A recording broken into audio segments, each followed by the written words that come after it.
move that mind. It helps change that mindset. And then your focus about the things that you spend most of your time on. That's what you spending your energy on. And it affects your beliefs. And that's how limiting beliefs come in, because now you're attaching on rules that does not apply to that belief. And that's where you come to where you self-sabotage at. See, when you can get that psychology in control, then you can control how you meet your needs, how you are significant with yourself, how you understand what it's all about you, loving toward yourself. Because what you give to yourself is what you can give to others. A lot of times as adults, what we don't realize is our personality and the way we think was created and developed before we were 6 years old. Yes. By events that have happened in our lifetime, or by things that we've heard people say. Now, if we were told negative things about ourselves as a child and we believed them, they create our limited belief system. As an adult, we still believe things about ourselves, about our finances, about our capabilities that we thought of as a 6-year-old. Mm-hmm. But we may be 30, 40, 50 years old, and, I can't do that because I never have been able to. Mm-hmm. Yeah, well, why not?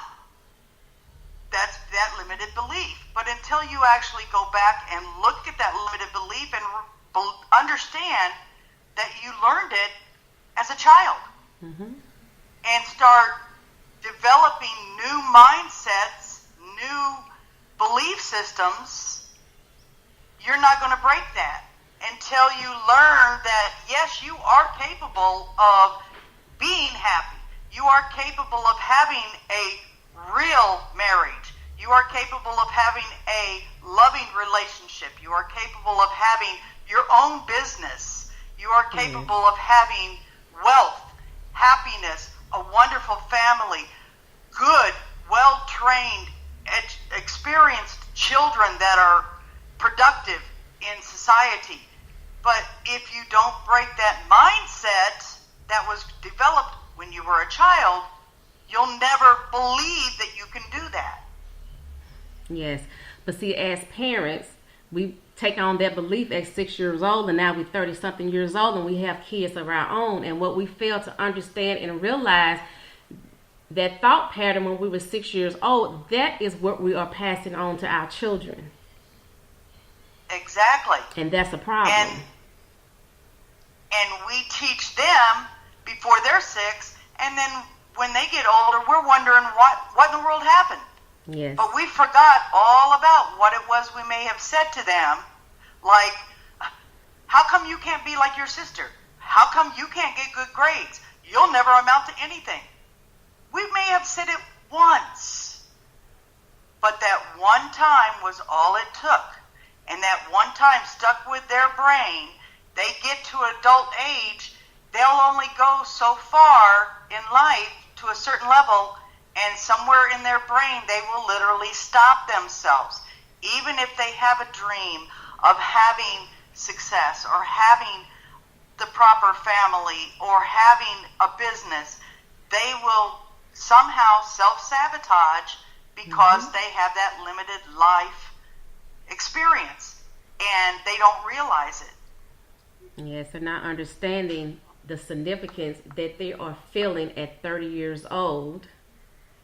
This is now, if you pay attention to your children, this is how significant they feel, and they are responding the same way that you are, and they are getting that same connection with other people that you are. That's why, when they look at a healthy relationship, this is what they're looking at. This is what they're determining it by, and it messes up their life. Now, when it comes to them, what kind of security are they going to have in their life with that? See, as adults, we're not thinking about that. In today's society, they have far less security than mm-hmm. we did as we were growing up. Because when we were growing up, we still had a lot of the morals and values and respect that was there in society. Nowadays, they don't teach that in school. Yes. That's why we have to teach it at home. We have to first get it within ourselves first, because that's how you become an effective leader, by working on you first. Then we work in our own households. We work on ourselves, our children, and then this is what we can take out into the communities. And inadvertently, this is how we can affect the world. But it's being the opposite. And that is what creating the problem. That's why I love to try to work on the parent-child relationship. So for you, because I had talked with some ladies who had been abused, and one lady, she had been abused more than one time. So for people that are going through all this different abuse, what is it that you can say to them to give them encouragement to not to give up on themselves, that they do still have options, and it's still about the choices that you make even now today? You were not created to be a punching bag. You were loved. You were created for something far better. You deserve something far better. And whatever the belief system was that limits you to believe that this is all you're worth, it's not true. You are worth far more. You deserve more. And there is people out there that are willing and waiting to help you. And if you cannot find someone that is local to you, that will listen to you and help you, you can always reach out to one of us ladies. And so how did you get past the trust factor? Because I know when you have been abused, that trust factor can be pretty big to trust anybody to accept help from them. I had to learn to trust myself first.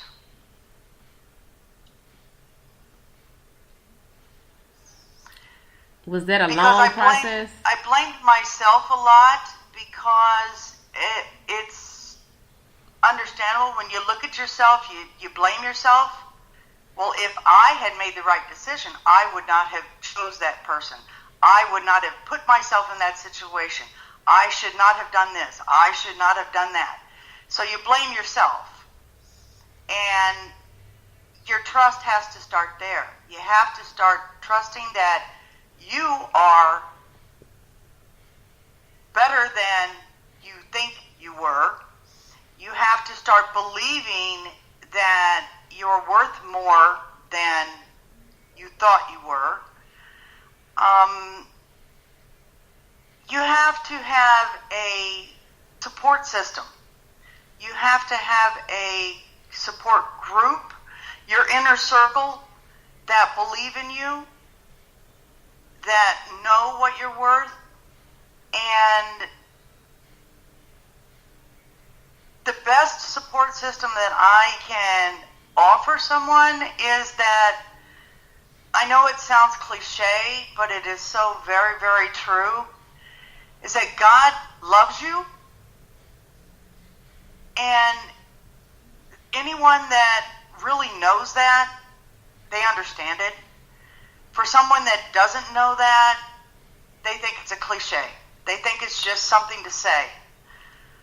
But it isn't. It really is true. And when you can experience that love, especially when you don't know what love is, it's something you'll never turn your back on. And once you are able to experience that, you start to believe in yourself. You start to develop yourself.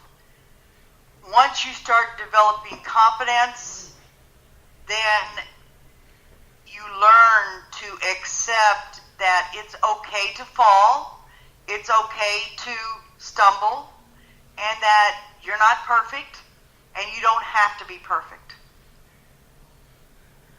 And that people will accept you if you fall. You know, a lot of times people that are abused have a rejection complex, and they believe that they just have to be perfect at everything they do. Yes, I think one important thing is to note is that we all fall.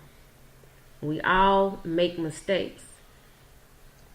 But you just cannot stay there. You just got to do what needs to be done and keep moving forward.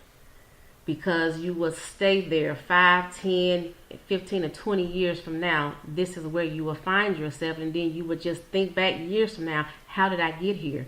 And it starts right here because you gave up. You settled. And so, But if you have that inner support system, we all have days when we give up on ourselves. We all have days when we have doubt. I don't care if you are the President of the United States or the President of the UN. You will have doubts on yourself from day to day. You will get depressed. There will be days when I don't feel like going into work. There will be days when I feel like I'm not worthy. And if it wasn't for my inner circle of friends that know me, and they know how I think, and they know how I feel, that support me. And they come alongside me, and they give me the encouragement I need. Sometimes it's just a hug, sometimes it's a cup of coffee, and they don't say anything. But they know me, So we have to have that inner circle of support system. Because no matter how great you are, or how important you are in the world, you will have depressed days. You will have down days.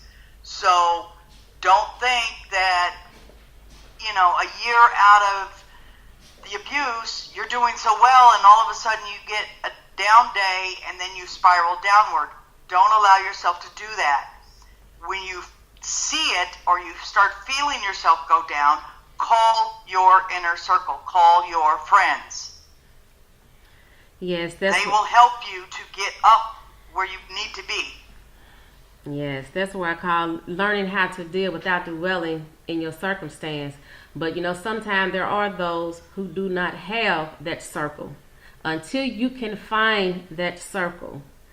What I used to do for myself before I had got my circle, Christ always give me that sense of support that I need, that encouragement and that confidence. And even if you don't believe in that, sometimes you just have to assess yourself.